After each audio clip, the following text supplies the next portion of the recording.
Second half we took a battering. We expected to take a battering, and yet when they missed one or two of those chances, I thought maybe it's our day. But with no complaints. Everybody on our side was totally committed, and at the end of the day we've got a point more than we started with. Are you in any sense disappointed that you didn't get the 6-point advantage? We're just happy to be in this position. If we keep playing like that, saying 45 minutes, and if you get a little bounce of the ball here and there, we're not going to be too far away. Quite right, Kenny. Now 4 other games to catch up on now, beginning with Leicester against Nottingham Forest.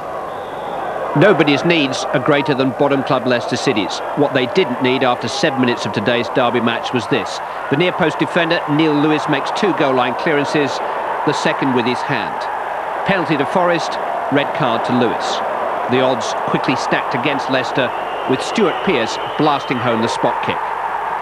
But Mark McGee, still to see his team win a league game at Filbert Street, had no complaints with his 10-man team. They were on terms soon after, McGee signing Jamie Lawrence, finding the head of David Lowe. A thumping finish for 1-1. Goalkeepers were very much on the receiving end there today. The key period in the game came midway through the second half. Forest ferrying the ball around patiently for Ian Wone to pick out Stan Collymore. Every week there's a new rumour about Stan. Most weeks he has an answer. 4 minutes later he was involved in a Forest ambush. Breaking clear from a Leicester corner, they had a 3-1 advantage, and Ian Wone made it pay.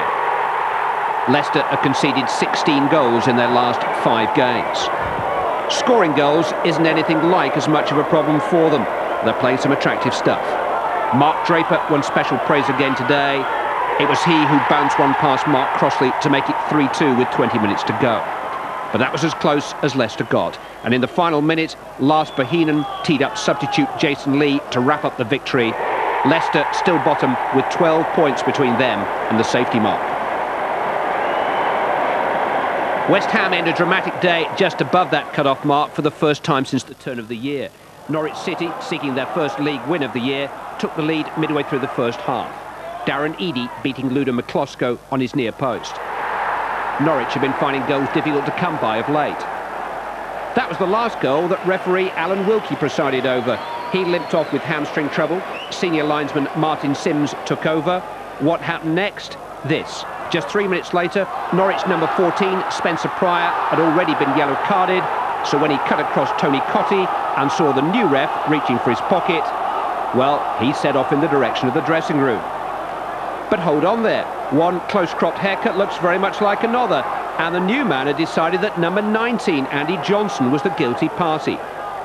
Pryor stayed on. FA observer, ex-ref Ray Lewis later confirmed it was a case of mistaken identity. But no doubting the identity of the number 14, who then laid on the second Norwich goal early in the second half. Spencer Pryor teeing up Robert Ullathorne. The 10 men, the wrong 10 men as it happened, 2-0 up, and that was the way it stayed till the last 10 minutes. Enter Tony Cottee, latching on to Don Hutchison's pass to halve the deficit, and then with just 2 minutes remaining, rescuing a point with his nose for where the clearest chance will fall in a chaotic penalty area. Definitely onside despite the appeals. West Ham definitely in the danger zone still. We need to win 5 now and at the last 10, but you know, who knows where and when the wins might come. It's getting harder obviously as you run out of games, but we've still got 5 games at home to come, so there's every opportunity. A diabolical day for Chelsea going into their European return with Bruges next week. Flickering pictures from Stamford Bridge, but Leeds taking a clear lead with 2 thumping goals in 4 minutes midway through the first half. Tony Yeboah is proving just the specialist goal scorer Leeds have been looking for. Chelsea's injury list is lengthening. Both Eddie Newton and Andy Myers joined it today. Brian Deane and Gary McAllister were given new roles by Howard Wilkinson. Both enjoyed themselves, McAllister making it 2-0. Mark Stein wasted Chelsea's best chance early in the second half.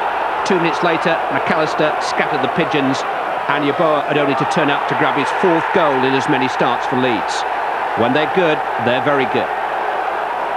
Sadly, the morning headlines may belong to John Pemberton and Mark Stein, who got hot under the collar right under the referee's nose. Peter Jones had a front row view of raised hands from both players, but when the dust settled, all he raised were yellow cards. Restless natives at Hillsborough after Sheffield Wednesday's third successive home defeat. Trevor Francis admitted the crowd's anxiety is getting to his players. Wimbledon, in a rocky little run themselves, won the game with a second-half Alan Reeves goal. Wednesday and Wimbledon, 8th and 9th. Everyone below them is still in the relegation picture. Now, the Norwich sending off was quite interesting there, wasn't it? Bizarre. Bizarre. To say the least. We circled the guy who gets sent off, Johnson. He's nowhere near the incident. He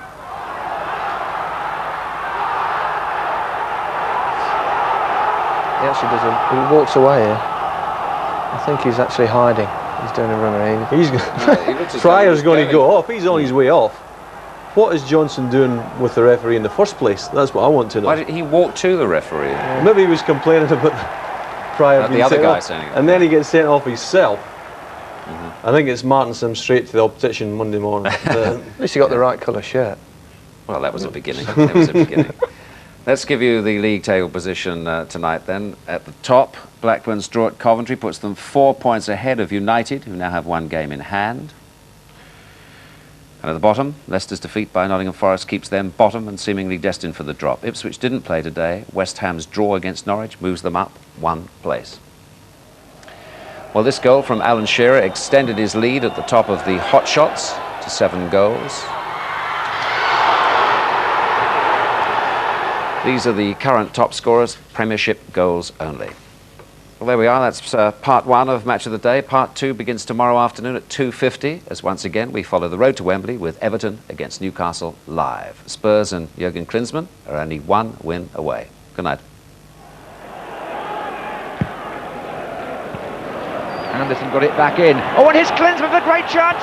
It's Klinsmann for Tottenham, and he's got it with 2 minutes to go.